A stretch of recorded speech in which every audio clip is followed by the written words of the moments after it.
하늘에 계신 아버지 하나님, 오늘 이 시간 이 안식일을 기억하여 함께 이 말씀을 나누는 자리에 참석하신 모든 성도들의 마음 가운데 함께 하셔서 주의 말씀을 통하여 그들의 마음의 변화와 결심이 있게 하시고 그들의 삶이 변화되는 능력이 있도록 성령이시여 이 시간 우리와 함께 하여 주시옵소서. 예수님의 이름으로 기도드립니다.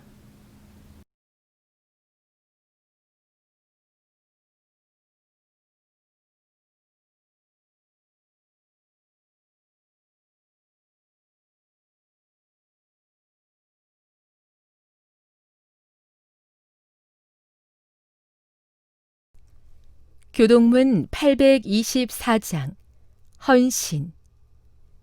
그러므로 형제들아, 내가 하나님의 모든 자비하심으로 너희를 권하노니 너희 몸을 하나님이 기뻐하시는 거룩한 산 제물로 드리라. 이는 너희가 드릴 영적 예배니라. 너희는 이 세대를 본받지 말고 오직 마음을 새롭게 함으로 변화를 받아 하나님의 선하시고 기뻐하시고 온전하신 뜻이 무엇인지 분별하도록 하라. 너희가 그리스도와 함께 다시 살리심을 받았으면 위의 것을 찾으라. 거기는 그리스도께서 하나님 우편에 앉아 계시느니라. 위의 것을 생각하고 땅의 것을 생각하지 말라.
있었단다 또 그가지 나이 하나이가 있었단다 말씀 좋아한 하나이 하나이가 있었단다 내게 나온 아이 하나이가 있었단다 손엔 똑 5개 아이 어린아이 기특하고 고마운 아이 어린아이 사랑스러운 그 아이 아이 어린아이 기특하고 고마워라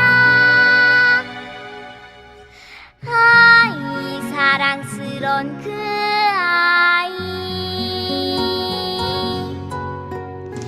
하나이가 있었단다 말씀으로 살고픈 하나이가 있었단다 그래서 떡을 바친 그 아이가 바친 떡은 떡이가 말씀이가 그 아이가 바친 떡은 떡이가 말씀이가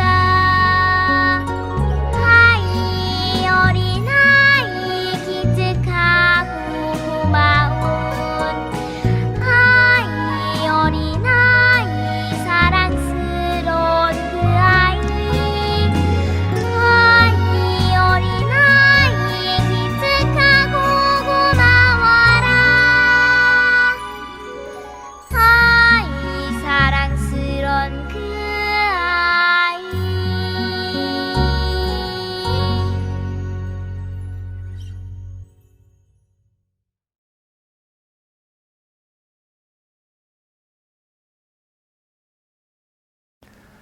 안녕하세요. 행복한 안식일입니다. 어느덧 2020년 마지막 달이 되었습니다. 그렇게 길지 않은 시간이었지만 함께 이 영상을 통해서 하나님의 말씀을 나누고 또 교제할 수 있게 해주신 하나님께 감사를 드립니다. 저는 이 개인적 사정으로 인해서 이번 설교를 끝으로 이 프로그램을 마무리하게 되었는데요. 그동안 예수님의 비유를 함께 나누면서 저 역시 그분의 마음을 새롭게 이해할 수 있는 그런 계기가 되었습니다. 아무쪼록 앞으로 계속될 이 호프 세벳 프로그램을 통해서 성도님들의 영적인 성장이 이어지게 되기를 함께 기도하겠습니다. 오늘은 저희 그 마지막 시간으로요. 예수님의 비유가 아니라 이 한 해를 마무리하고 또 새해를 새롭게 준비하는 우리 각자에게 주시는 하나님의 말씀을 이 열왕기서에 나오는 솔로몬의 이야기, 성전의 이야기를 통해서 함께 생각해 보도록 하겠습니다. 여러분들은 혹시 금 좋아하시나요? 금, 황금. 세계의 유명한 부자들은 자기의 부를 축적하고 또 그 부를 과시하기 위해서 금을 사용합니다. 여기 몇 명의 금을 좋아하는 사람들이 있는데요. 이분은 인도 분입니다. 다타부치라는 32살의 사람인데요. 지금 이분이 입고 있는 옷이 황금으로 만들어진 황금 셔츠입니다. 여러분들 보시기에 이 셔츠가 한 얼마 정도 돼 보이시나요? 시가로 무려 2억 원이나 된다고 합니다. 오랜 시간 동안 이 금으로 된 실을 통해서 만든 그 황금 셔츠를 입고 사람들에게 자신의 어떤 부와 아름다운 명성을 자랑하고 있죠. 그 다음에 나오는 요것은 이제 황금으로 된 마스크입니다. 요즘 마스크가 일상이 되어버렸죠. 코로나로 인해서 항상 마스크를 이제 사용하게 되는데 이분도 역시 이 자기가 쓰고 다니는 이 마스크를 황금으로 만들 생각을 합니다. 바로 이분이신데요. 샨카루 쿠르하드라는 이분도 역시 인도 분이십니다. 본인의 맞춤형 마스크를 직접 황금으로 만들어서 쓰고 다니십니다. 이처럼 인류 역사 안에서 금이라는 것은 언제나 부와 권위를 상징합니다. 이집트 왕들의 무덤에서도 또 중국 황제들의 무덤에서도 언제나 이 금이 출토되는 이유도 금은 언제나 부와 명예를 나타내는 중요한 수단이 되었기 때문인데요. 그렇다면 성경은 어떨까요? 이 성경에 금을 비롯한 다양한 보석 이야기가 가장 많이 나온 곳은 어디일까요? 혹시 여러분 생각나십니까? 그렇죠. 이 출애굽기 25장에 보면 성소를 만드는 이야기가 나오는데요. 거기 보면 이 언약궤를 만들 때도 번제단이나 등대나 대접을 만들 때에도 그것을 나무로 짜고 다 금으로 발랐습니다. 심지어 등대는 황금을 다 이렇게 쳐서 만든 그런 등대였죠. 뿐만 아니라 열왕기상 6장 7장에도 보면 솔로몬 성전을 만드는 이야기가 나오는데요. 이 성전의 이야기를 읽어봐도 성전 안에 있는 내소 그리고 외소 바깥 거기를 다 금으로 칠했습니다. 성전 마루와 문짝 모두 다 금으로 입히고 심지어 성전 청정까지도 다 금으로 입혔죠. 뿐만 아니라 성전에서 쓰는 기명들 제단, 떡상, 등대, 대접, 붓집게, 그릇 심지어 문을 열고 닫는 그 돌적이까지도 다 금으로 만들었다라고 이야기를 합니다. 뿐만 아니라 또 한 곳에 이 금 이야기가 많이 나오는 곳이 있는데 바로 계시록 21장입니다. 새 예루살렘 성의 이야기가 나오는데요. 온 성이 다 정금으로 되어 있고 기초석은 각색 보석으로 되어 있고 12문은 진주문으로 되어 있고요. 심지어 길은 다 정금으로 깔려 있다라고 성경은 이야기합니다. 자, 이렇게 황금과 보석 이야기가 가장 많이 나오는 이 세 곳, 모세의 성소, 솔로몬의 성전, 그리고 새 예루살렘, 이 세 곳에 공통점이 있다면 무엇일까요? 네, 그것은 바로 이곳 모두 하나님께서 거하시는 곳이라는 겁니다. 모세의 성소나 솔로몬의 성전이나 새 예루살렘 이 세 곳은 모두 하나님께서 그 백성들과 함께 거하기 위해 특별히 마련된 장소라는 것이죠. 그렇다면 왜 이런 곳을 다 금으로 만들었을까요? 우리 하나님도 금을 좋아하실까요? 오늘날 황금 셔츠나 황금 마스크를 쓰고 다니는 사람들처럼 우리 하나님도 금을 좋아하셔서 그렇게 성소를 지을 때마다 금을 사용하시고 심지어 새 예루살렘 성은 이 길바닥까지 다 금으로 깔아 놓으신 것일까요? 저는 개인적으로 이것은 성도들의 헌신의 표현이라고 생각합니다. 모세의 성소를 지을 때 거기에 필요한 모든 것들은 백성들의 헌신으로 이루어졌죠. 자신에게 가장 귀한 것을 하나님께 드려 그분의 거할 곳을 마련하는 것입니다. 솔로몬 성전도 마찬가지입니다. 왕으로서 드릴 수 있는 가장 좋은 것들을 모아서 하나님께 온전히 드리는 헌신된 마음의 표현이었던 것이죠. 새 예루살렘도 이 땅에서 가장 귀하고 아름다운 것을 통해서 이 땅에서는 상상조차 할 수 없는 새 하늘과 새 땅의 아름다움을 표현하고 있는 것입니다. 그런데 여기서 우리가 물어야 할 아주 중요한 질문이 한 가지 있는데요. 하나님의 백성들은 최선을 다해서 가장 좋은 것을 들여 하나님의 성소와 성전을 건축했는데 과연 하나님께서도 그것을 좋아하실까 하는 것입니다.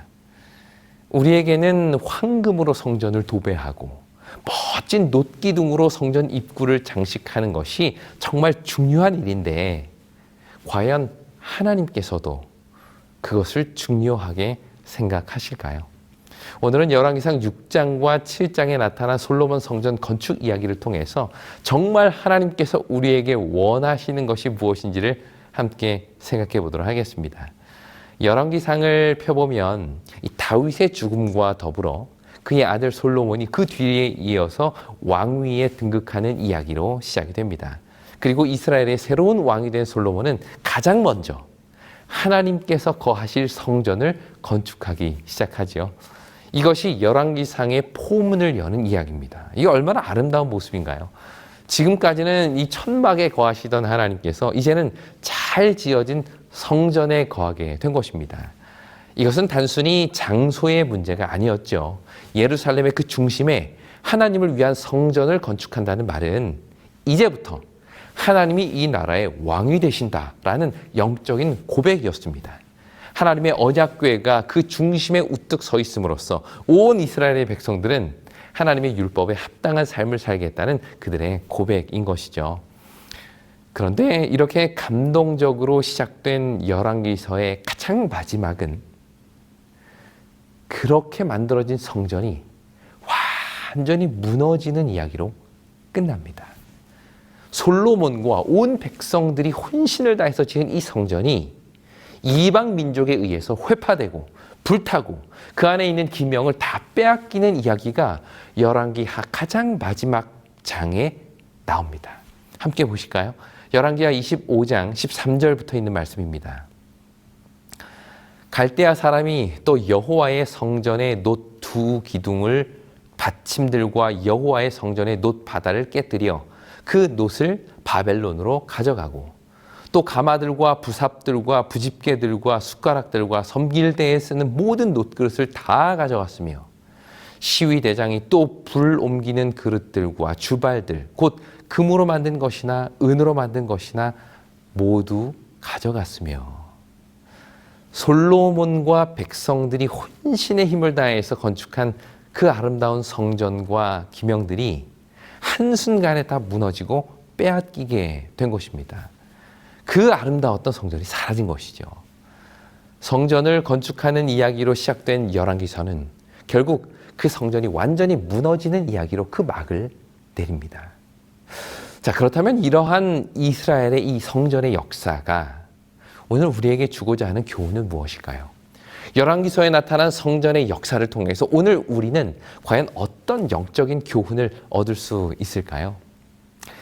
먼저 솔로몬이 성전을 건축하는 이야기인 이 열왕기상 6장과 7장의 내용을 한번 살펴보도록 하겠습니다. 6장 1절부터 10절까지를 보시면 성전의 전체적인 골격과 큰 구조를 완성하는 이야기가 나오고요.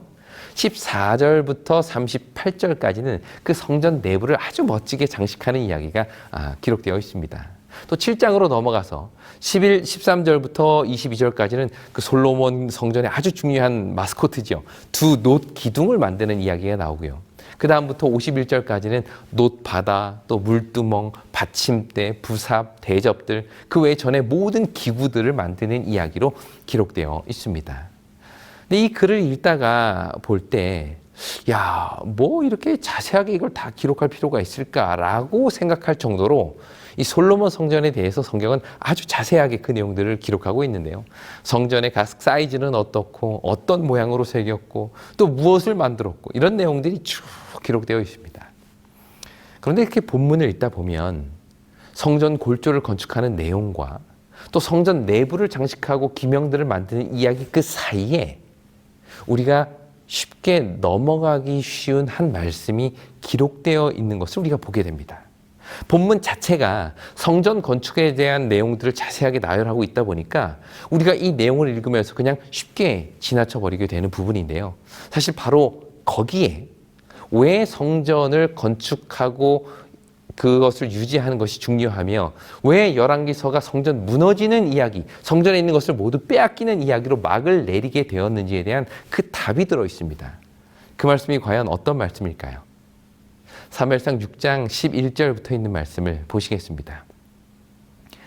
여호와의 말씀이 솔로몬에게 임하여 이르시되 내가 지금 이 성전을 건축하니 내가 만일 내 법도를 따르며 내 율례를 행하며 내 모든 계명을 지켜 그대로 행하면 내가 내 아버지 다윗에게 한 말을 내게 확실히 이룰 것이요 내가 또한 이스라엘 자손 가운데에 거하며 내 백성 이스라엘을 버리지 아니하리라 하셨더라. 솔로몬 성전 건축에 대한 내용은 그것을 짓는 사람의 입장에서 하나하나 자세하게 기록된 것입니다. 그런데 방금 읽은 11절부터 13절까지의 내용은 특이하게도 하나님 입장을 이야기하고 있습니다. 지금까지는 사람의 입장에서 어떻게든 아름답고 화려하게 하나님께서 거하시는 성전을 짓는 이야기, 또 그것에 대한 노력이라면 11절부터 13절은 그것을 바라보시는 하나님의 마음을 표현한 것이죠. 그 말씀을 제가 다시 한번 읽어보겠습니다. 여호와의 말씀이 솔로몬에게 임하여 이르시되 내가 지금 이 성전을 건축하니 내가 만일 내 법도를 따르며 내 율례를 행하며 내 모든 계명을 지켜 그대로 행하면 내가 내 아버지 다윗에게 한 말을 내게 확실히 이룰 것이요 내가 또한 이스라엘 자손 가운데 거하며 내 백성 이스라엘을 버리지 아니하리라 하셨더라. 왜 성경은 솔로몬과 백성들의 헌신적인 성전 건축 이야기 이 한가운데 여호와의 말씀을 삽입해 놓은 것일까요? 이 삽입구를 통해서 성경이 우리에게 말하고자 하는 핵심은 무엇일까 하는 겁니다. 서두에도 말씀드렸듯이 모세의 성소, 솔로몬의 성전, 또 새 예루살렘, 이 모든 건축물의 가장 중요한 목적은 무엇이었죠? 그렇습니다. 하나님께서 당신의 백성들 가운데 함께 거하게 하기 위함이었습니다. 물론 하나님은 어느 장소에 갇히신 분은 아니시지만 그 하나님이 우리의 삶의 현장으로 들어오시고 우리와 함께 하시는 것을 상징적으로 보여주는 것이 바로 성소와 성전입니다. 그래서 솔로몬은 그 성전을 가장 아름답고 화려하게 건축하려고 했던 것이죠. 그런데 하나님께서는 자신이 그들 가운데 거할 수 있는 조건을 이렇게 말씀하신 것입니다. 내가 만일 내 법도를 따르며 내 율례를 행하며 내 모든 계명을 지켜 그대로 행하면 내가 이스라엘 자손 가운데에서 행하며 내 백성 이스라엘을 버리지 아니하리라. 자, 솔로몬은 하나님께서 거하실 만한 장소를 만들기 위해 자신이 가장 가치 있다고 생각하는 온갖 보물들을 다 가져와서 성전 온 사방에다가 그냥 다 발라 놓았습니다. 벽도 황금, 바닥도 황금, 천정도 황금, 온통 황금으로 다 칠해 놓았죠. 온 우주를 창조하신 그 하나님을 모시려면 적어도 이 정도는 돼야 된다라고 생각했기 때문일지 모르겠습니다. 그런데 정작 하나님은 자신이 백성들 가운데 거할 수 있는 조건을 성전의 화려함이 아니라 백성의 순결함임을 말씀하신 것입니다. 하나님께서 중요하게 보시는 것은 성전의 벽이 황금이고 그 기둥이 노시고 이런 것들이 아니었습니다. 그분은 백성들의 삶을 원하셨던 것이죠. 하나님의 뜻에 합당한 그들의 삶을 원하신 것입니다. 이것이 하나님께서 그들 가운데 거하실 수 있는 유일한 조건이었던 것이죠. 여기서 우리는 자기를 만족시키는 신앙과 하나님을 만족시키는 신앙이 다를 수 있음을 깨닫게 됩니다. 저는 개인적으로 성전을 아름답게 건축하려고 노력했던 그 솔로몬의 헌신은 참으로 대단하다고 믿습니다. 그러나 그가 원하고 추구했던 성전의 그 외적 아름다움은 하나님께서 원하시는 성도들의 내적 아름다움과 본질적으로 달랐습니다. 아름답고 화려한 성전이 솔로몬 자신을 만족시킬 수는 있었겠지만 순종의 삶이 없는 그 아무리 아름다운 성전이라 할지라도 그것이 하나님을 만족시키지는 못했던 것이죠. 솔로몬의 화려한 성전을 보면서 주변 나라들과 백성들의 감탄이 얼마나 대단했을까요? 야, 정말 멋지고 아름답다. 정말 당신 정말 대단하다. 당신의 업적은 정말 영원히 기억될 것이다. 이런 식의 인정과 칭찬이 계속됐을 것입니다. 그와 더불어 이 솔로몬 자신도 황금 벽과 놋기둥 그 다양한 성전 기명들의 아름다움을 보면서 만족감을 감출 수가 없었겠죠. 그러나 그 아름다움이 자기 만족을 넘어 하나님을 만족시키지 못했음을 우리는 기억해야 하는 것입니다. 오늘 우리의 신앙도 얼마든지 그럴 수 있겠죠. 지금 우리 각자가 드리는 헌신과 봉사들이 과연 누구를 위한 것입니까? 내가 하는 이 찬양, 내가 이 교회에서 하는 여러 봉사들, 심지어 지금 저처럼 이 단에 서서 외치는 설교까지도 과연 이것이 누구를 만족시키기 위한 것이냐는 것입니다. 우리는 우리의 헌신에 스스로 만족할 수 있습니다. 주변 사람들도 멋지다, 아름답다, 대단하다, 훌륭하다 라는 칭찬을 해줌으로써 마치 지금 나의 헌신과 봉사가 정말 아름답고 가치 있는 것이라고 생각할 수 있죠. 그런데 정작 하나님은 우리의 그런 헌신을 통해 만족감을 누리고 계실까요? 오히려 나의 사역이 나 자신과 주변 사람들만을 만족시키는 공허한 화려함만 추구하고 있지는 않느냐는 것입니다. 마치 솔로몬이 온갖 금으로 도배된 성전을 보면서 자기 만족에 도취되어 있을 때 그는 조금씩 하나님과 멀어지는 길을 준비하고 있었던 것은 아닐까요?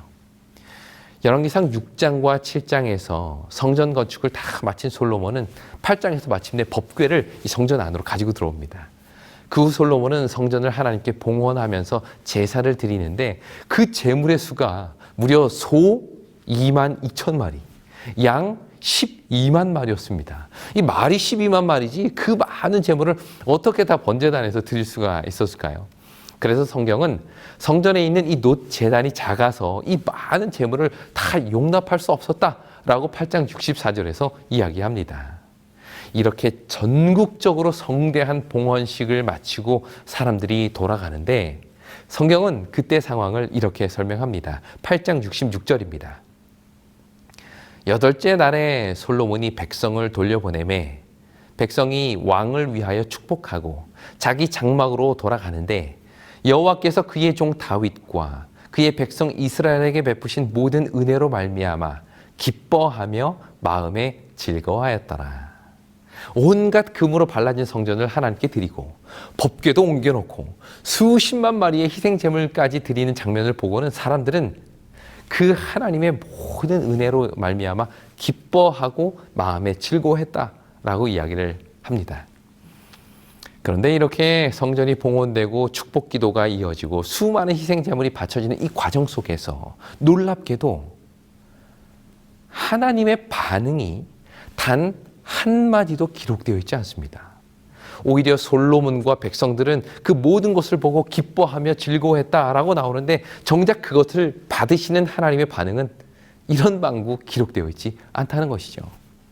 그러다가 9장에 가서 마침내 하나님께서 입을 열어 말씀하시는데 그분의 반응은 이런 것이었습니다. 열왕기상 9장 4절부터 있는 말씀입니다.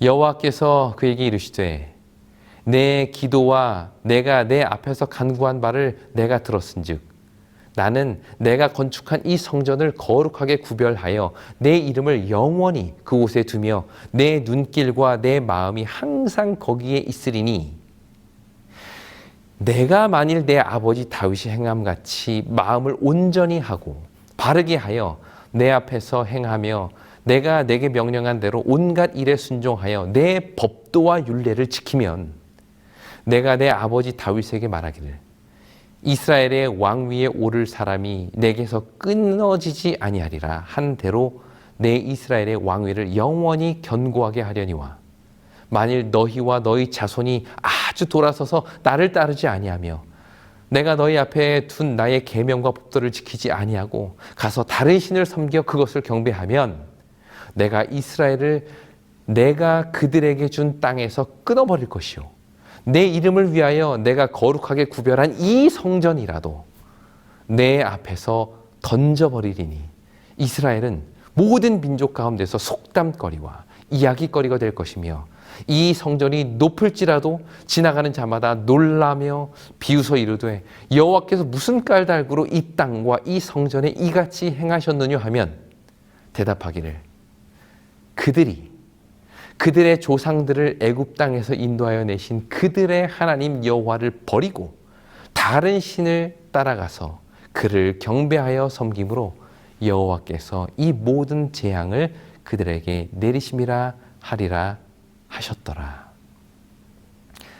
화려한 성전과 성대한 봉헌식에 취해서 모두가 다 즐거워하고 있을 그때에 하나님께서는 오히려 아주 건조하리만큼 딱딱한 태도로 이 말씀을 하십니다. 그 내용을 한마디로 요약하면 너희가 아무리 화려한 성전을 짓고 수많은 희생제사를 드린다 하더라도 내가 성전에 거할 수 있는 유일한 조건은 바로 너희들의 삶에서 나의 법도와 율례를 지키는 것이다 라는 말씀이죠.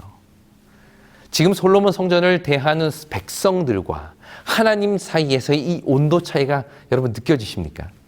백성들은 화려함과 성대함에 모두 박수를 치며 즐거워했지만 정작 그 제물을 받으시는 하나님은 성전의 화려함보다 백성들의 순결한 삶을 요구하고 계신 것입니다.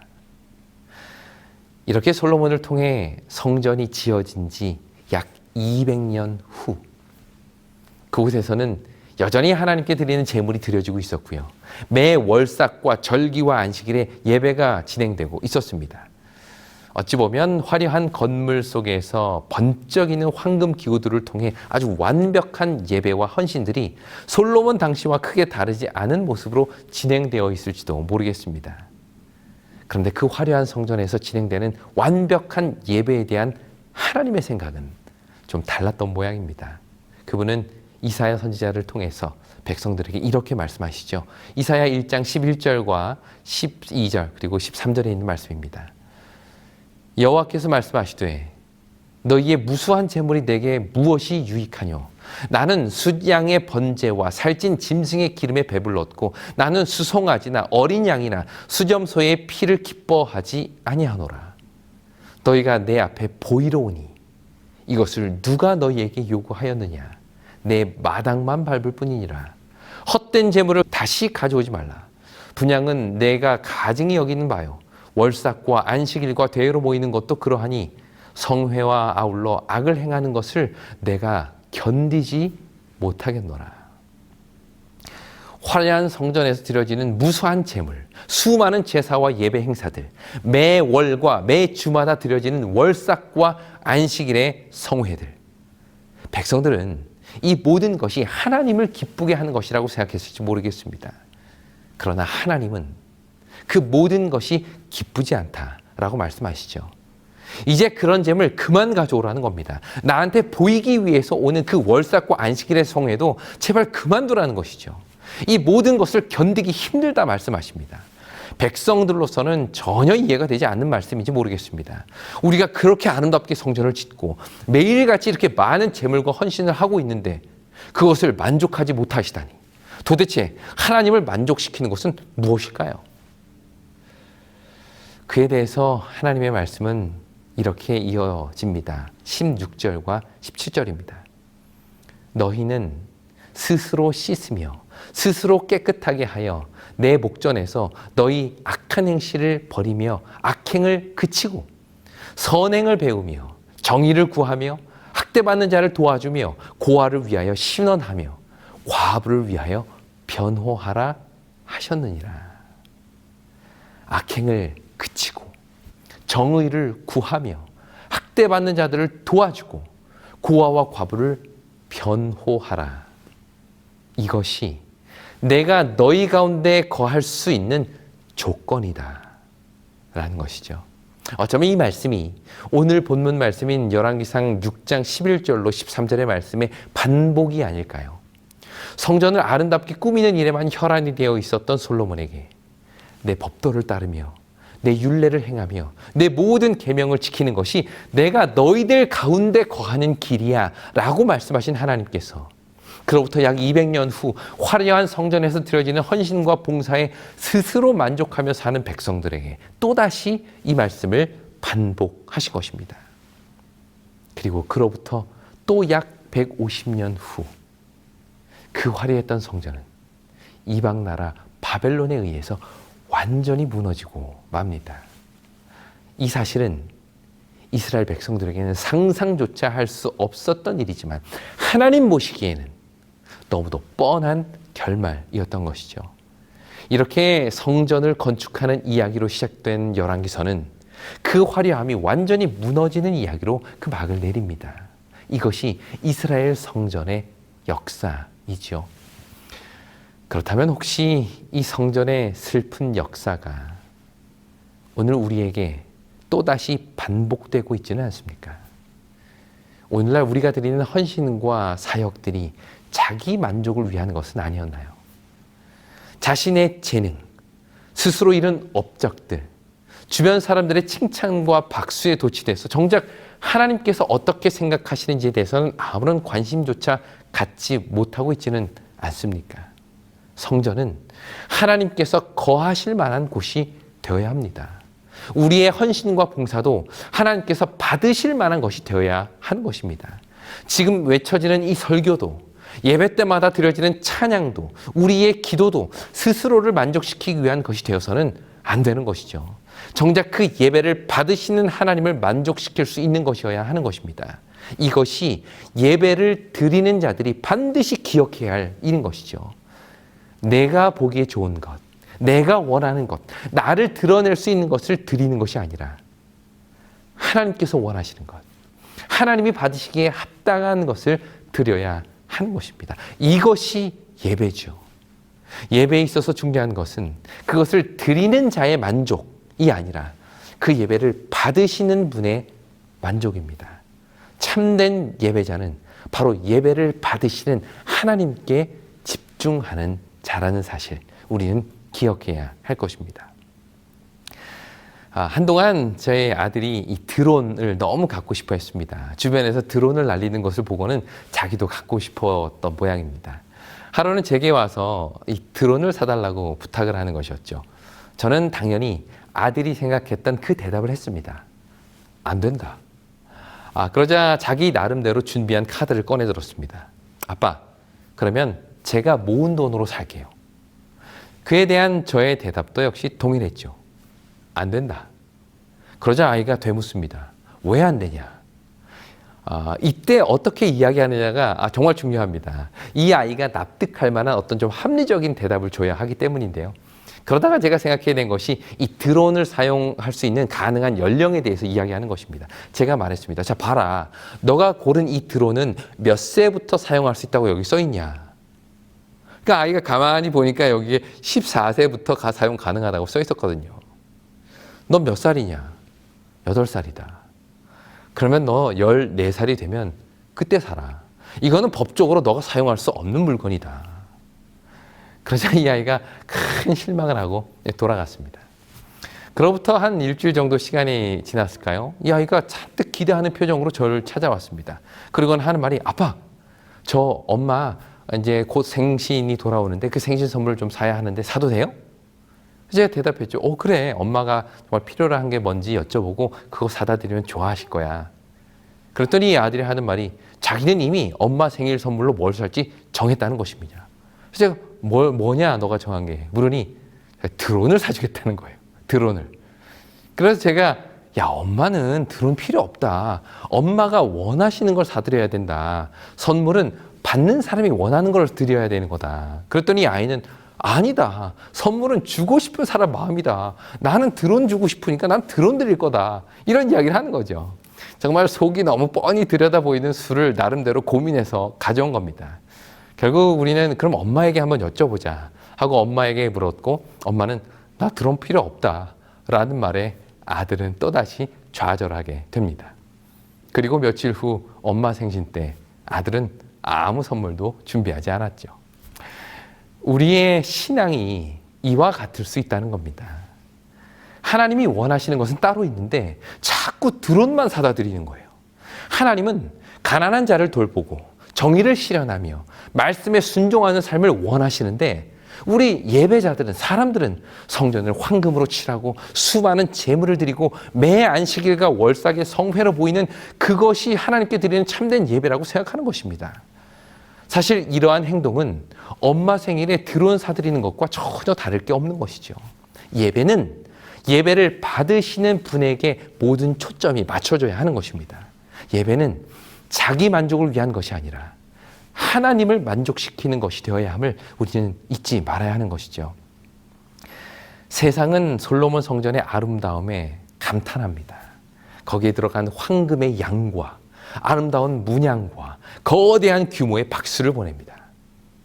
그러나 하나님은 그렇게 금으로 성전을 칠하는 일에 빠져 있는 솔로몬에게 내가 너에게 원하는 것은 너희가 내 법도를 따르며 내 율례를 행하며 내 모든 계명을 지키며 사는 거야.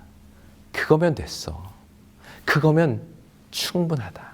이것이 내가 너희들 가운데 거할 수 있는 유일한 조건이야 라고 말씀하시죠. 올 1년 우리는 어떤 예배를 하나님께 드려왔습니까? 우리 각자가 교회의 장로로, 집사로, 또 목사와 전도사로 봉사하면서 과연 어떤 헌신을 하나님께 드렸습니까? 그 모든 것이 혹시 자기 만족을 위한 노력들은 아니었는지 스스로를 돌아보아야 할 것입니다. 주변 사람들의 칭찬과 인정이 아닌 하나님의 칭찬과 인정을 구하며 살았는지 스스로 곰곰이 돌아보는 시간이 되기를 간절히 바랍니다. 아마 요즘 각 교회에서는요, 2021년도 재직을 선출하는 일을 하고 계실 텐데요. 내년을 위해 새롭게 일꾼으로 선정된 모든 분들 역시 자기 만족이 아닌 하나님의 마음을 기쁘게 하기 위한 헌신을 드리게 되기를 간절히 바랍니다. 나를 드러내고 내가 칭찬받고 내가 인정받기 위해 달리는 한 해가 아니라 하나님께서 함께 하시기에 합당한 성전이 될 수 있도록 우리의 삶의 초점을 하나님께 맞추는 한 해가 되기를 간절히 바랍니다. 열왕기서는 화려한 솔로몬 성전을 건축하는 이야기로 시작해서 그 아름다움이 완전히 무너지는 이야기로 끝이 납니다. 이것이 우리의 역사, 우리의 이야기가 될 수 있습니다. 성경이 오늘 우리에게 전하는 그 메시지를 기억함으로 이 슬픈 이스라엘의 성전의 역사가 또다시 우리의 삶에 반복되는 일이 없어야 되겠죠. 무엇보다 목사로 살아가는 나 자신의 삶이 자기 만족이 아닌 하나님을 기쁘게 하는 삶이 되기를 저 스스로 기도합니다. 우리 각자도 그러한 삶을 살아갈 때에 하나님께서는 우리 가운데 영원히 함께 거하실 것입니다. 그 약속이 우리의 삶을 통해서 우리 삶 속에서 이루어지게 되기를 간절히 바라면서 오늘 말씀을 마치겠습니다.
조망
하늘에 계신 아버지 하나님, 오늘 이 솔로몬 성전의 이야기를 통해서 하나님께서 정말 우리에게 원하시는 예배, 원하시는 삶이 무엇인지를 깨닫게 하시니 그 은혜를 감사드립니다.